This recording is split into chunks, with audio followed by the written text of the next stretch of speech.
Hello, my friends. Today we're going to be talking about feminism and how it's used by the New World Order to divide our society.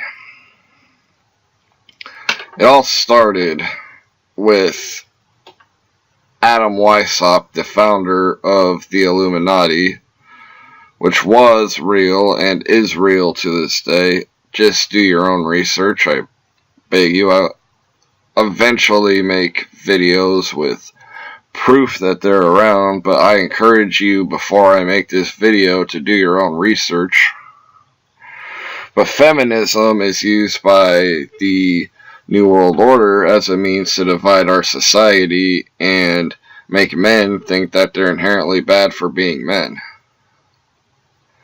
And a lot of people are realizing that feminism is just a load of crap.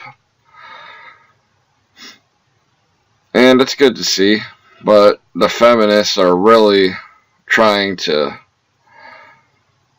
push that men are bad for, in Germany, they're bad for peeing while standing up, and they have to pee sitting down. They're not allowed to pee standing up, which got overturned in court, thankfully, but they're trying to say men can't pee standing up, or sorry, your child is a boy, or I killed my baby, which turned out to be a boy, for feminism because men are bad.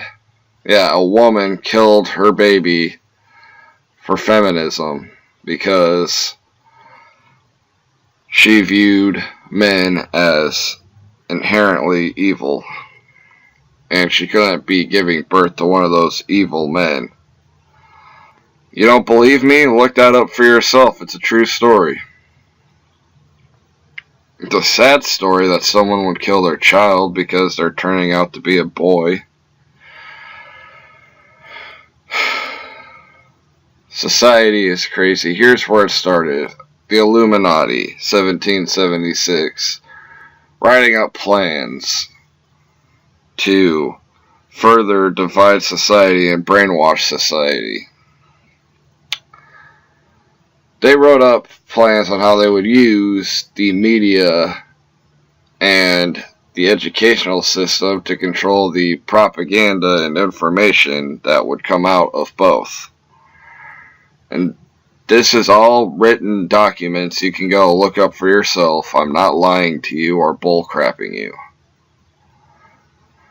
Now, feminism fits in because Adam Weishaupt's writing this, and he writes that using women to control men would be the easiest way to manipulate men, because women, if they were supposedly liberated from society and from the evil tyranny of men, then it would further unravel society. You can't make this up, dude. It's real.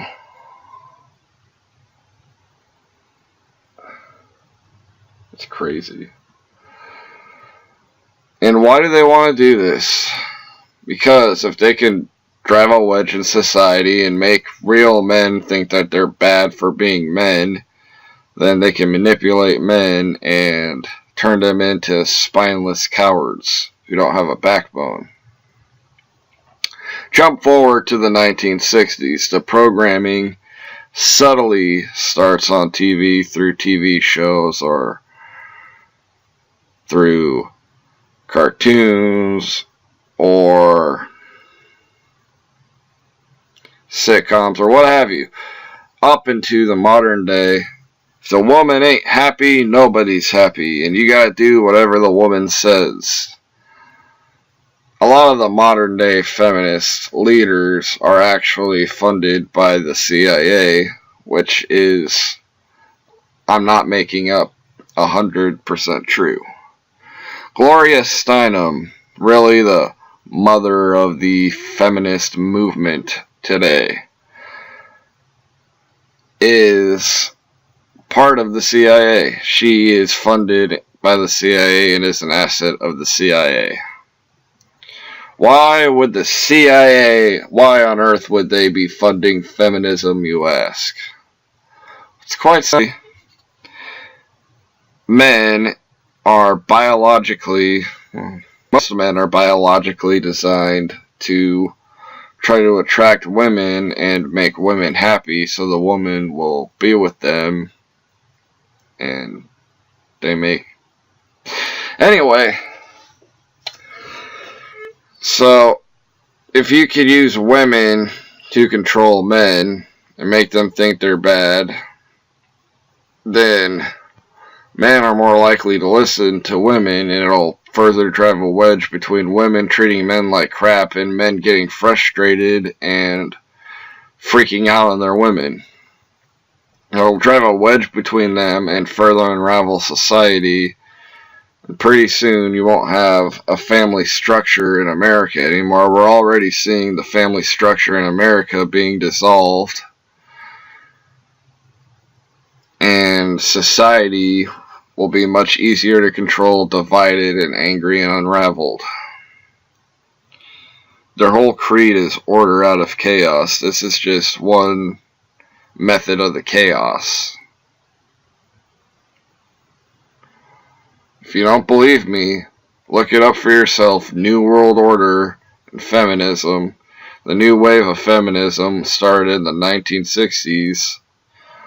Gloria Steinem, the mother of modern-day feminism, is a CIA asset and is funded by the CIA. If you don't believe that women are trying to make men think they're bad, go ask a woman what she thinks about traditional gender roles like cooking or taking care of the house, and she'll tell you that she thinks that's bogus and she shouldn't have to do it. And if she doesn't want to, I guess she doesn't have to. It is America. But if you ask her what she thinks about traditional male roles like fixing things and working with the car or what have you, they'll demand that men know how to do all that.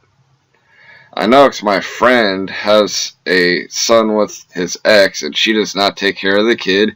She doesn't know how to clean or cook. She doesn't know how to do any of this.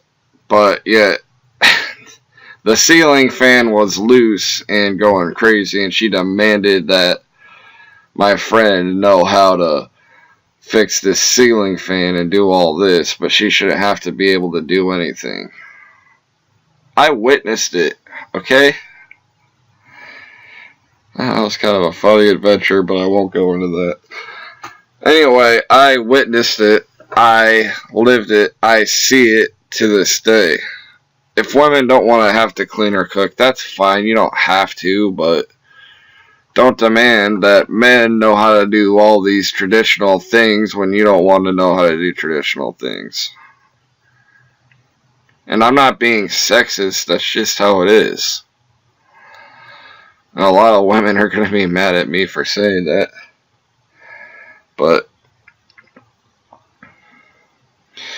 I wouldn't have a problem with women being independent and doing whatever they wanted if they didn't act like men were evil and men were just the worst thing on earth, and men should know how to do all this and provide, which men should know how to do, and then not know how to do any of it themselves or know how to do any traditional women roles, but demand that everybody else know how to do everything when they don't know how to do anything.